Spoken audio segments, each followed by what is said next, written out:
Hi friends, வணக்கங்க. Welcome to Shaji's home style.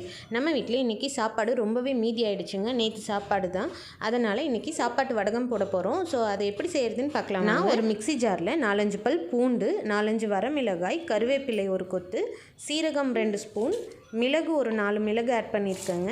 இப்போ இதை நம்ம கொரகொரப்பாக அரைச்சி எடுத்துகிட்டு வந்துடலாம்.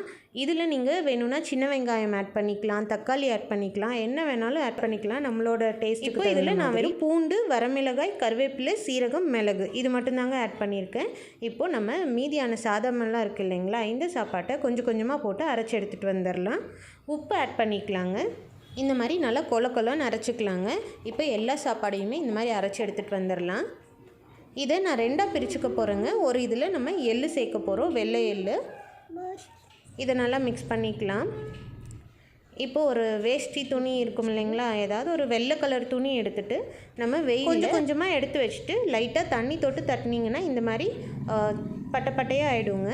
இது நல்லா காஞ்சிடுச்சுங்க. 2 நாள் காஞ்சது. இதை இப்படியே எடுக்க முடியாது. இப்போ என்ன பண்ணுறோம் அப்படின்னா, துணியை திருப்பி போட்டு அதில் நம்ம லைட்டாக தண்ணி தெளிச்சிக்கலாங்க. இந்த மாதிரி பின்பக்கமாக தண்ணி தெளித்து விட்டுக்கலாங்க. கொஞ்சம் ஒரு 2 செகண்ட் விட்டு எடுத்தோம்னா நமக்கு வடகம் நல்லா ஈஸியாக வந்துடும். எடுத்த வடகத்தை ஒரு தட்டில் விட்டு ஃபேன் காற்றுலையோ இல்லை லைட்டாக வெயில்லையோ ஆற வச்சிட்டிங்கன்னா நல்லா மொறுமொறுன்னு ஆகிடுங்க. அதுக்கப்புறம் நீங்கள் ஒரு டப்பாவில் போட்டு ஸ்டோர் பண்ணி வச்சுக்கலாம். நமக்கு வேணுங்கிறப்ப எண்ணெயில் போட்டு பொரிச்சு எடுத்தோம்னா நம்மளோட பழைய சாத வடகம் சூப்பராக ரெடி ஆகிடுங்க. நீங்களும் செஞ்சு பார்த்துட்டு எப்படி இருந்ததுன்னு எனக்கு கமெண்ட்ஸில் சொல்லுங்கள். இந்த வீடியோ உங்களுக்கு பிடிச்சிருந்ததுன்னா லைக் பண்ணுங்கள், ஷேர் பண்ணுங்கள். மறக்காமல் ஷாஜிஸ் ஹோம் ஸ்டைல் சேனலை சப்ஸ்கிரைப் பண்ணிவிட்டு அந்த பெல் பட்டனையும் தட்டி விட்டுருங்க. தேங்க்யூ.